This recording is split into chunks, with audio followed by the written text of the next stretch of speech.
Bruce Lee and Bob Baker had an epic battle in the movie Fists of Fury when Chen Zhen fought the Russian Strongman Petrov in the final act of the movie. In the fight, Chen Zhen has to tap into his lost track skill, or Mizongyi, to defeat Petrov, and the fight is meant to parallel the challenge fights Chen Zhen's Sifu, Huo Yuanjia, participated in against Western fighters.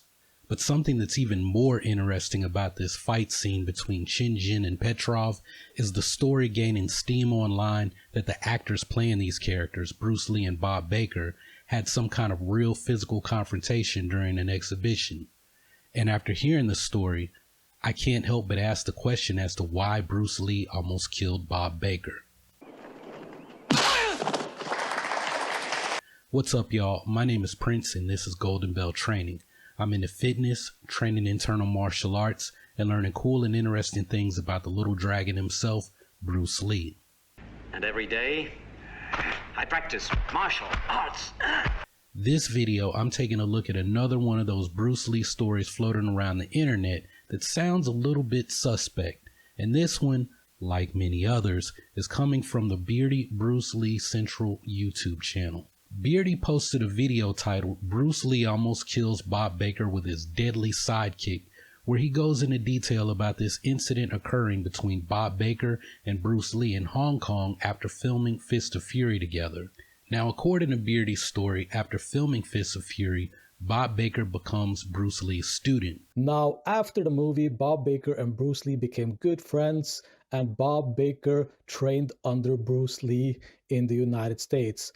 Bruce had to fly to Hong Kong to give an exhibition, and he invited his new student, Bob Baker, to come along with him to help with the exhibition.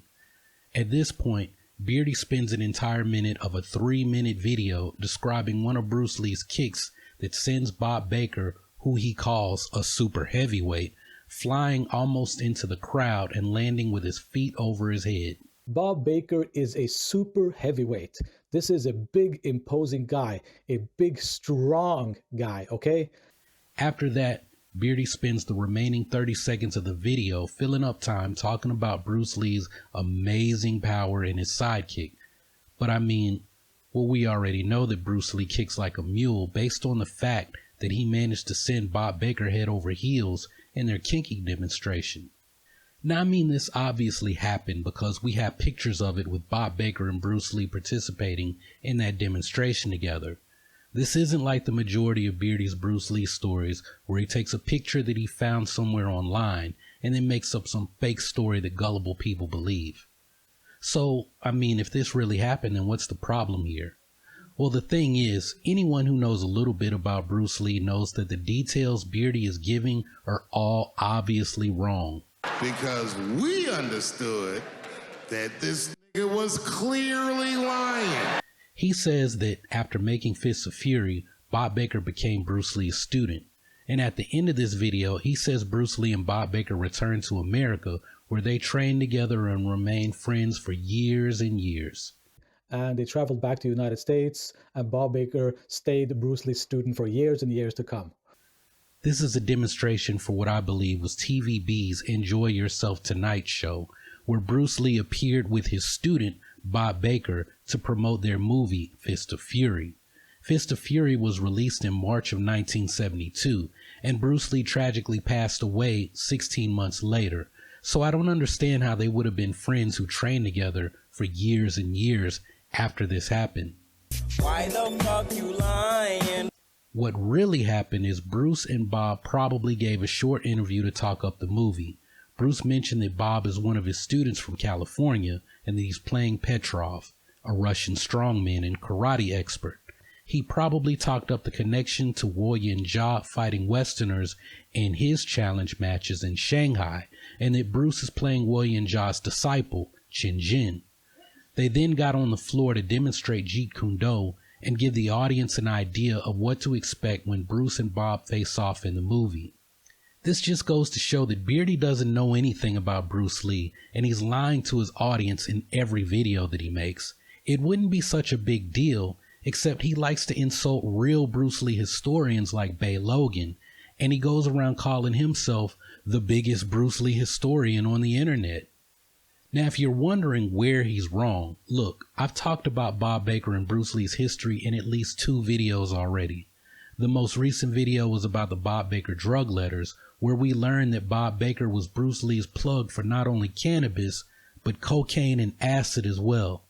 Bob Baker was one of Bruce Lee's first students at his Oakland school, and these guys go all the way back to Bruce Lee's introduction to the California martial arts scene when James Lee introduced Bruce Lee at Wally J's Luau.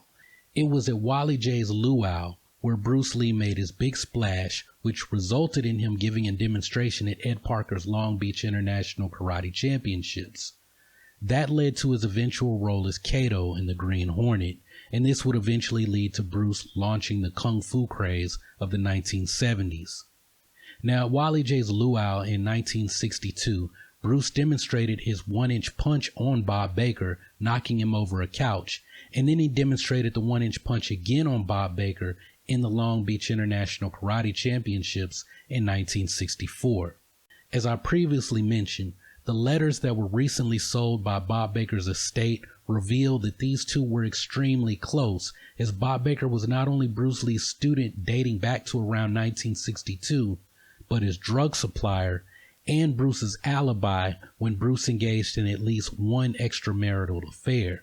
I've noticed the other Bruce Lee channels shy away from the subject of Bruce Lee's drug use and his affairs, and I mean, it's not something that I care to spend much time talking about either, but the thing is, look, you can't make videos about Bruce Lee's funeral or make videos claiming you're the only person to know Bruce Lee's real cause of death if you also can't talk about his drug use or his affairs.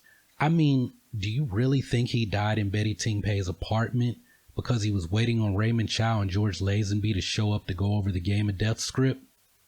Even Betty Ting Pei has come out and said that she was his side chick and that they were in a relationship. So the only business happening in that apartment related to the Game of Death script was possibly Betty Ting Pei taking some dictation from Bruce.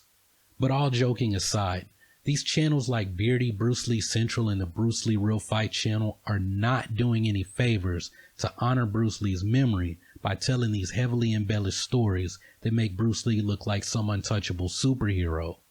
I mean, Beardy's telling some story that sounds like something out of Dragon Ball, where Goku makes friends with the people he fights after he beats them up. Bruce's time in Hong Kong is what he's most remembered for.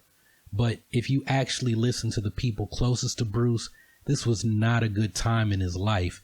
Even if he did achieve his goals of being a leading man in a movie, directing a movie, becoming a movie producer, and starring in a Hollywood role. Bruce was very isolated and lonely, and the only person from home who was close to him, besides his family, was this guy Bob Baker, who made sure Bruce had access to women and drugs. So I kind of wish that Bruce Lee had actually beaten the brakes off Bob Baker and ended their friendship before their friendship ended him. But that's just how I feel about Bob Baker. That's something you'll never hear from Beardy, who seems to tell stories from somewhere in the multiverse where Bruceploitation movies are real events that happened to the real Bruce Lee of that universe. It's kind of like the story Beardy told about how Bruce Lee and Jim Kelly were touring around America beating up karate teachers in their dojos, or this other time when Beardy said that Bruce Lee had a fight with a guy named Julian Patrick at some karate tournament. It's just more wild stories from the Beardyverse about why you don't want to mess with Bruce Lee.